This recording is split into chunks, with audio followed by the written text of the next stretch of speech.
3 minutes ago, Jamie Raskin leaned into his mic and dropped the line that froze the room. The FBI's Epstein transparency didn't end because the files ran out. It ended because certain names showed up, not proven, alleged, but said under the bright lights on the record. And the target, Kash Patel, had nowhere to look except straight ahead. Stay to the end, because this doesn't end with a speech. It ends with a contradiction that locks him like a handcuff. Room 2141. Rayburn House Office Building. The kind of hearing room where the air feels thin and the silence is weight. Nameplates lined up like barricades. Cameras stacked in the aisles like they're waiting for a single slip. The Committee on the Judiciary is in session. Oversight, under oath. And Raskin isn't just any member. He's the ranking member, meaning his job is to challenge power when it gets comfortable and to force facts into the public record when the executive branch tries to keep them behind a door. Across from him sits FBI Director Kash Patel, sworn in, microphone hot, every word landing in a transcript that outlives the moment. Now here's the part that matters. This isn't only about what's true. It's about what can be proved, and whether the nation's top law enforcement agency can be trusted to tell the truth when the truth is inconvenient. Rewind, because this hearing didn't start today. It started with silence.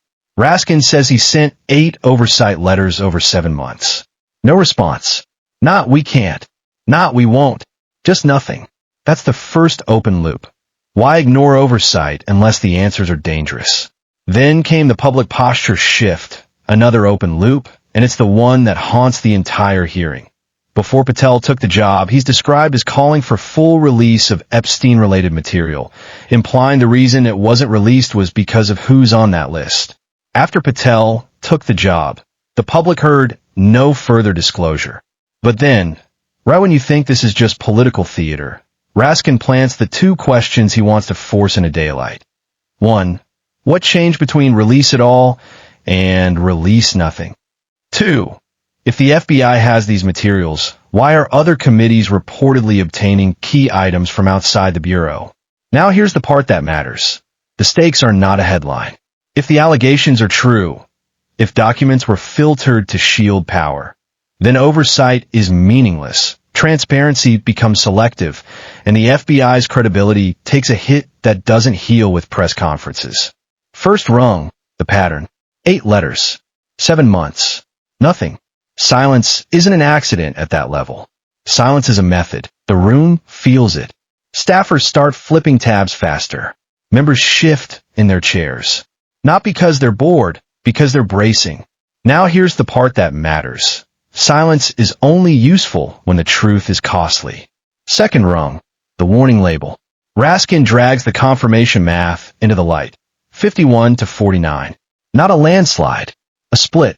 A sign that the country, even then, wasn't sure what it was getting. The cameras tighten. They stop hunting for wide shots and start hunting for faces. But that's not even the worst, because Raskin isn't building toward unqualified. He's building toward compromise. Third rung, the sealed list boomerang. Raskin throws Patel's own past posture back at him. The idea that the reason the files weren't released was because of who's on that list. That lands differently, because it doesn't just accuse Patel of hiding something. It accuses him of changing sides after he got the keys. Heads turned toward the witness. Quick, instinctive, like the room is checking whether he's about to object, interrupt, or go quiet. Then it happened. The fight stopped being about policy and became about motive. Fourth rung, the July memo wall. A memo, dated July, described as declaring no further disclosure appropriate or warranted. That phrase is a door with a deadbolt. A final answer. A hard stop. And the room stiffens because no further disclosure isn't an administrative decision in a case like this. It's a message. Now here's the part that matters. When a memo becomes a shield, the next question is always, who is it shielding? Fifth rung, the scale allegation. Raskin paints it in numbers, hundreds of agents. Pulled in, around the clock. Not to hunt the trafficking network, he alleges, but to flag and redact Trump's name and image across emails, texts, interviews, photographs, videos. If that claim is true, that's not oversight being ignored. That's the federal machine being redirected. And this is where the air changes. Because now you're not talking about politics. You're talking about priorities. Victims on one side, optics on the other hand. That's the moral outrage beat, whether you love Raskin or hate him. If the public is told we can't release more, and the allegation is you were busy scrubbing, the betrayal isn't abstract. It's personal. But wait, there's more. Because Raskin doesn't leave it as a story. He ties it to timing. Sixth rung, the May to July trap. 2 dates become a blade. May, when the president is reportedly briefed, his name appears multiple times. July, when a memo allegedly shuts the door. Correlation isn't proof. But correlation is enough to force the witness into the worst place possible. Explain the timing, under oath, without making it worse.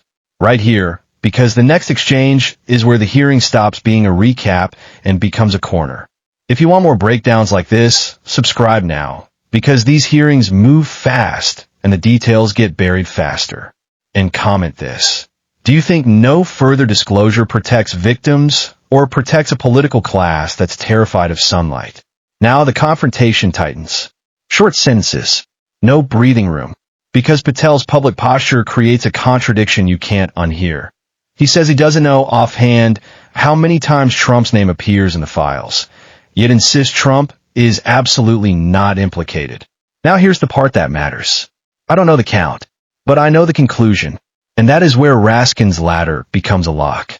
If you don't know the scope, what are you basing certainty on? If the reason for withholding is court orders and unfit material, why does the language sound like a blanket shutdown? If transparency is the mission, why is Congress having to chase key artifacts outside the Bureau? Then it happened. The witness stops answering like a person and starts answering like a firewall. You can feel the legal shield drop. Not a dramatic confession. Not a shouted refusal. Just the classic Washington fog. Categories, procedures, constraints. Can't speak to that. Don't recall. Not offhand. And that's the power reversal beat. Because the FBI director, the man who normally controls the files, suddenly looks like the one being audited, exposed, forced to defend the very walls he built. The room senses it.